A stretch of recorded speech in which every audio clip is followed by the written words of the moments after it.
the next half hour this morning, I'd like to talk with you about functional expense allocations. And this is going to include how to avoid common pitfalls that we see with nonprofit functional expenses and how to get it right. So again, I am Erin Clark. I am an audit manager here in the Hagerstown office with SEK. I joined SEK in 2009, giving me just over 12 years of experience. And I work on between 15 and 20 nonprofit audits annually. And my clients ranged from having annual revenues of $500,000 to over $100 million. I also serve as board treasurer for 2 local nonprofits. So the overview for this morning, why we're here and what we're going to hope to cover is, first of all, to explain the importance of functional expense allocations. Hopefully, if you're sitting here with us, you're not asking yourself, what is a functional expense? But if you are, we're going to discuss that and why it's so critical to your organization. We're going to differentiate between direct and indirect costs. And then lastly, we're going to provide recommendations for how to avoid the common functional expense allocation pitfalls that we see in the industry. So why do functional expense allocations matter? Why did we feel when putting together today's seminar that we should spend some time talking about it? So just to give you a little bit of background information, several years ago, well, for many, many years, voluntary health and welfare organizations were the only nonprofits required to present a statement of functional expenses in their financials. And then several years back, with the adoption of a new accounting standard, ASU 2016-14, we started having all of our nonprofits being required to have a statement of functional expenses. Why is this so important? Because it breaks out your program services versus supporting activities. And supporting activities are broken down between management in general, which you'll hear me refer to throughout this presentation as G&A, general and admin, and then fundraising. So why do we care about this? Program services versus supporting activities help to tell an organization's story of how your expenses support your organization's programs and services. For 990 reporting, it's also crucial in providing information to potential donors as well as any other invested stakeholders as to how each of your expenses is categorized between going directly towards your mission versus just supporting administrative and fundraising functions.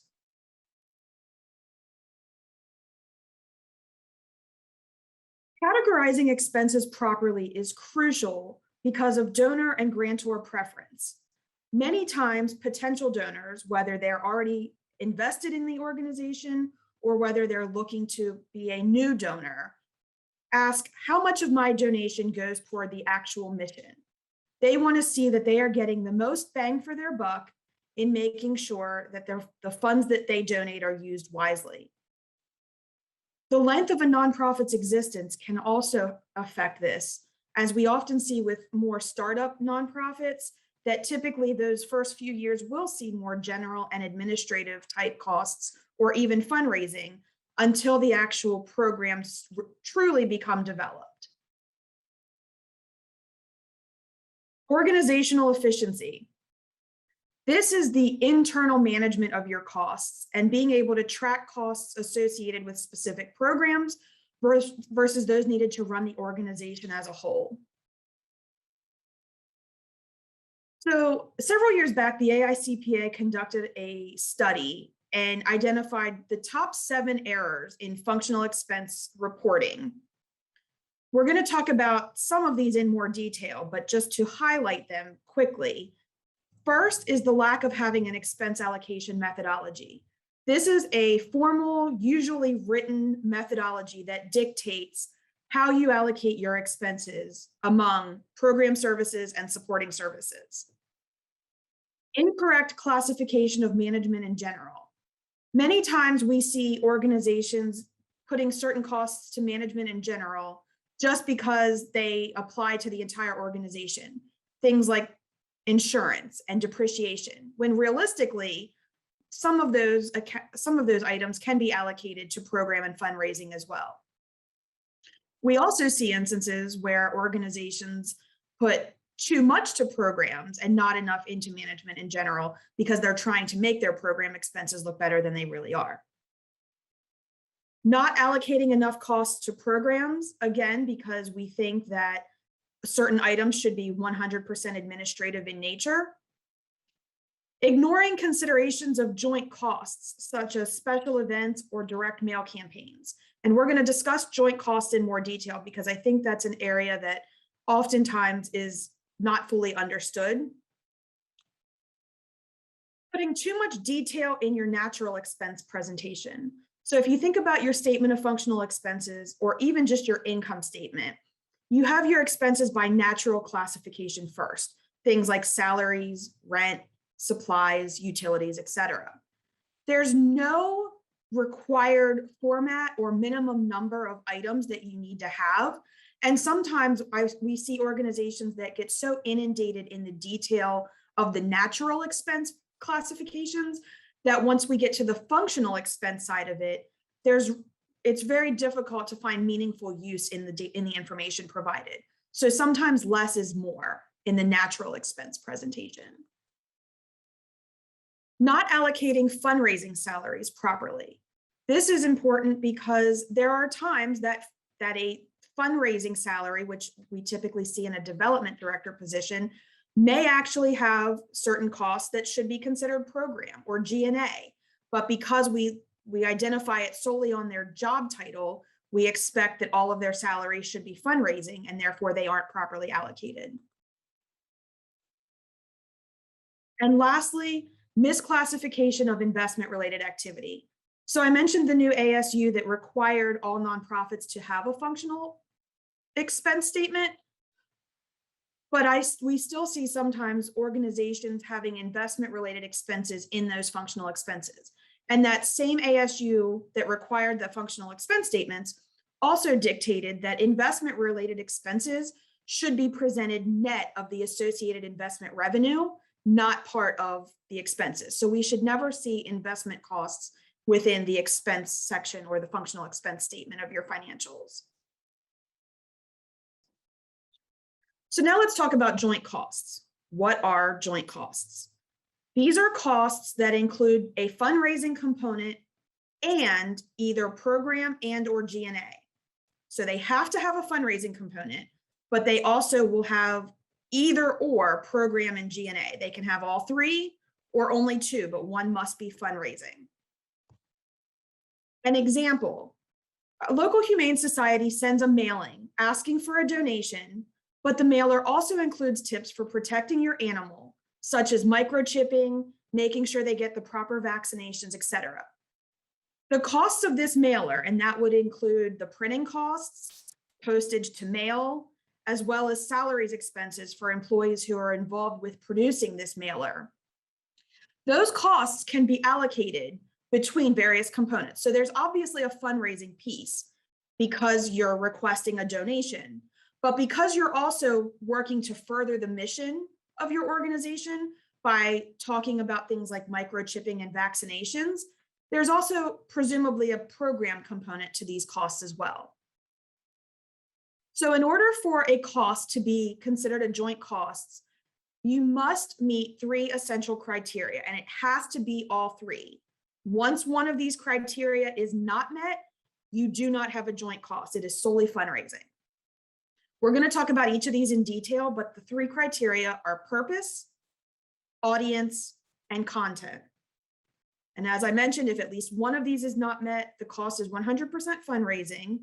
However, you know we like to have caveats. So the caveat to that is if you have a cost associated with a direct donor benefit. So say, for example, you put on a special event that also provides a dinner for the attendees. Any costs associated with that meal, that dinner, would not be considered fundraising because it is a direct benefit to the donor, to the attendee of the event. The other comment I want to make, which is outside of the scope of this presentation, but I want to just make you aware of it in case you have membership development within your organizations, is that you may also have joint costs between fundraising and membership development. So if that is the case, I would urge you to talk to either SEK if we are your auditors, or whomever your auditor or accountant is, and make sure that if you have those membership development costs, those are also being evaluated to determine if they are joint costs as well. So the first criteria of a joint cost is purpose.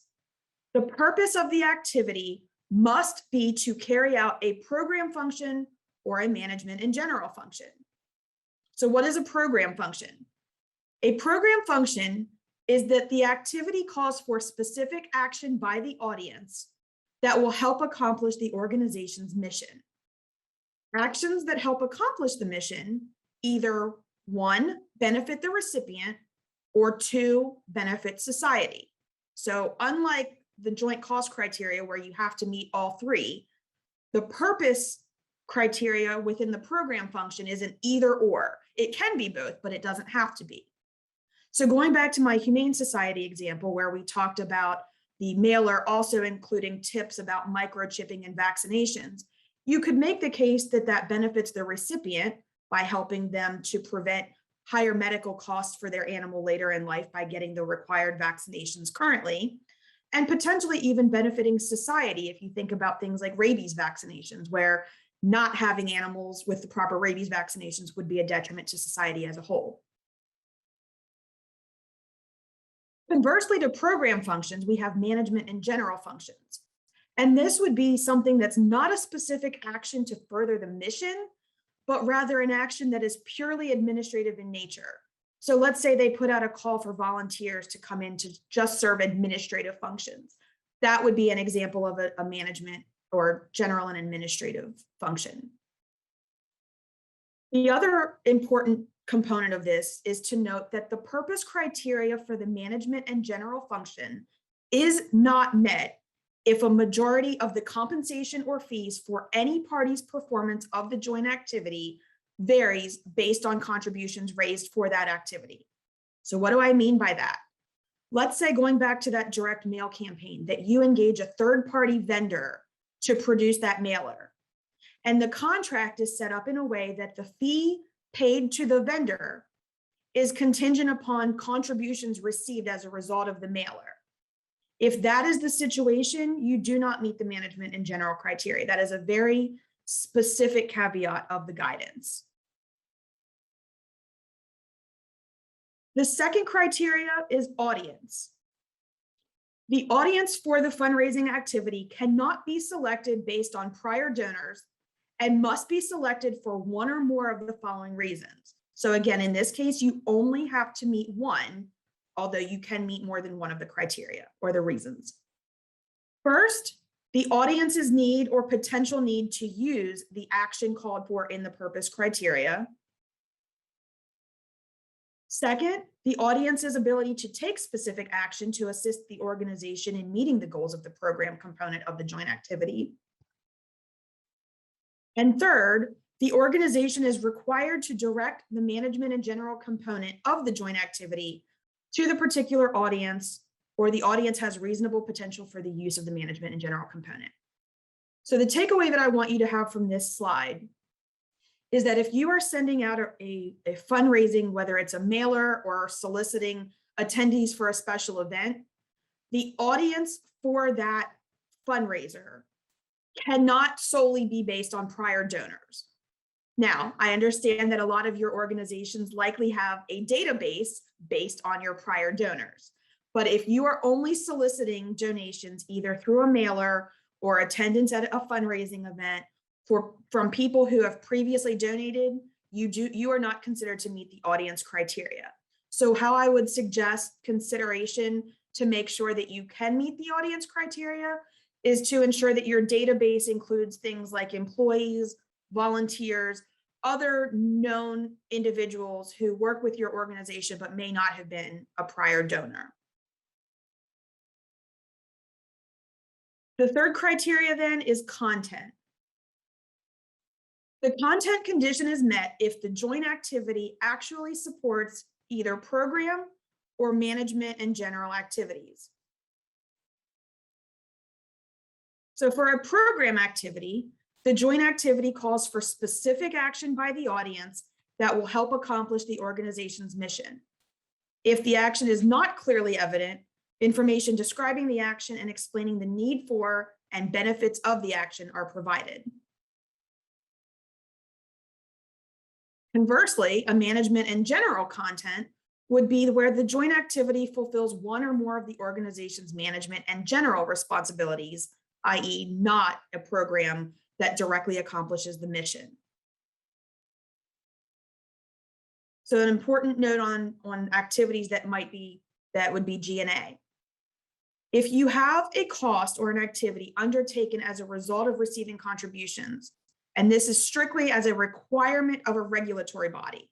So for example, in Amanda's presentation earlier, she noted certain financial statement requirements that an organization has once they meet a certain annual dollar amount of contributions. She mentioned PA, Maryland has a similar requirement. So if you're required by those regulations to have an audit performed or a reviewed financial statement, et cetera, the cost that you pay for those solely to essentially be in compliance with regulatory requirements are not joint costs. They are solely management and general activities. And then lastly, activities that are undertaken in order to solicit contributions would be solely fundraising activities. If that is the sole purpose of is just trying to raise funds for your organization, again, there is no joint cost there. It is only fundraising. So now that we've talked about joint costs and identified how those become identified, let's talk about direct versus indirect costs. What is the difference? So direct costs are actual expenses required to operate a project or a program. They are specifically identifiable, and that might be in the form of an invoice or specific salaries where the individual is working 100% on program-related initiatives. If you think about these relative to grant agreements, these are expenses incurred specifically to further the grant program objective. So think about when you submit a grant application and you're required to itemize a budget line item by line item of the specific costs that you expect to incur with those grant funds. The individual lines, things like, again, program salaries, program materials, rent and utilities for program space, those would all be examples of direct costs. Conversely, indirect costs are those that are associated with running the overall organization or benefit multiple programs. And these are not specifically identifiable. These would include things like administrative staff salaries, rent and utilities for administrative office space, and depreciation of fixed assets, where there's often a component of depreciation that is for multiple programs as well as supporting services. And I want to take a minute to just differentiate between indirect and joint costs, because we talked about joint costs being allocated among multiple program and supporting service functions. So what is the difference between a joint cost and an indirect cost? Remember that joint costs must include a fundraising component. Indirect costs, on the other hand, can simply be allocated between multiple programs or program and G&A. They don't have to have that fundraising component. But then similarly to joint costs, they should be allocated in a rational and systematic way. So what is a rational and systematic way? Two of the methodologies and supporting factors that we see most frequently with our nonprofits are time studies and square footage. Time studies tend to lend themselves toward payroll-related costs, which I'm sure for most of you, that's the majority of your expenses. So in time studies, you essentially look at the work that each of your employees is doing and allocate their time to program, fundraising, and G&A. For square footage, this tends to lend a best practice toward expenses such as rent, utilities, insurance, and depreciation, things that are based on building components. And by doing that, we could take the square footage of the total building, allocate out how much of that building is for program services, how much is for G&A, and then allocate overall insurance, depreciation expense, et cetera, to those program and supporting service functions based on applicable square footage. Let's look at an example of that. And this is very basic, but it shows the whole concept of allocating depreciation expense. In this example, we have a nonprofit mental health center that operates within a 40,000 square foot building. Of the total building space, we're assuming that 35,000 square feet is used for seeing patients, either in the form of individual office spaces or larger rooms for group therapy sessions. Of the remaining 5,000 square feet, 4,000 is for administrative offices, including accounting and HR, and 1,000 square feet is for the development department. Let's further assume that annual total depreciation expense associated with the building is $25,000. The allocation of the indirect cost associated with the depreciation expense could be as follows. You would take 35,000 square feet over the total 40,000 and multiply that percentage times 25,000 to get depreciation allocated to program expenses of $21,875. Similarly, you would take the 4,000 square feet of admin space, which is 10%, multiplied by 25,000 and get $2,500 of depreciation allocated to G&A. Then the remaining 1,000 would be allocated to fundraising for a total of $625 fundraising related depreciation. So that's a very simplistic example, and we certainly have organizations with much more complex calculations, but at the end of the day, that is an appropriate and rational methodology for allocating, in this case, depreciation. Lastly, I'd like to provide recommendations for avoiding some of the pitfalls we discussed earlier, and overall just tell you how to get it right. The first recommendation is have that written functional expense methodology. That was the very first common error that we saw in the AICPA study. And it's so crucial, just as any other procedure and policies are that you would already have within your organization, to have a written methodology on how you will allocate indirect costs, how you can evaluate potential joint costs among various programs and supporting services. And just like your other policies and procedures, this isn't set in stone from day one. This is a working document that can and should be reviewed on a regular basis to make sure that the methodology continues to be in line with your operations. Consider various allocation options. So again, I mentioned that time studies are typically appropriate for salaries and employee benefits, and square footage allocations tend to lend themselves better to other types. But these are only two examples. And I would urge you, if you have expenses that you think maybe are not being properly allocated, to discuss them with your auditor or with your accountant. Talk about operationally how those expenses, why they're incurred, and come up with something that makes sense on how to properly allocate them across the three functions. Consider using your chart of accounts to facilitate the process. So for those organizations that are smaller and maybe only have about 50 general ledger accounts, maybe you don't want to double the size of that just by implementing this. But if you have a large general ledger and a lot of accounts, we found that it can be very simple for an organization to structure the account with a 2-digit or 3-digit cost center. And at the end of each month, when you're, as part of your month-end close, going ahead and allocating, again, those indirect costs or those joint costs, rather than waiting until the end of the year when your auditors come in and ask about your functional expense allocations. Identify direct versus indirect expenses. Sometimes the easiest place to start is the very beginning. And if you don't know what costs are direct versus indirect, again, reach out to us or whomever your auditor or accountant is, and make sure that you are properly identifying expenses as either direct or indirect. And also make sure if you have fundraising costs that you're identifying, hey, is there a program or G&A component to this that would make it a joint cost. This one I can't emphasize enough. Document and retain timesheets for employees. Inevitably, I will ask clients how they allocate their payroll expenses, which again, we've said is likely going to be the largest expense that they have. And there's no supporting documentation for it.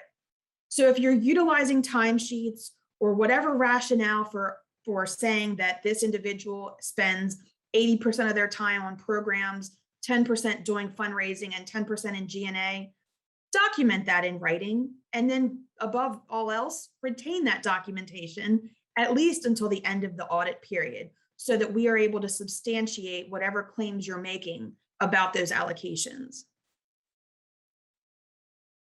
Use your functional expenses to help tell or sell your story.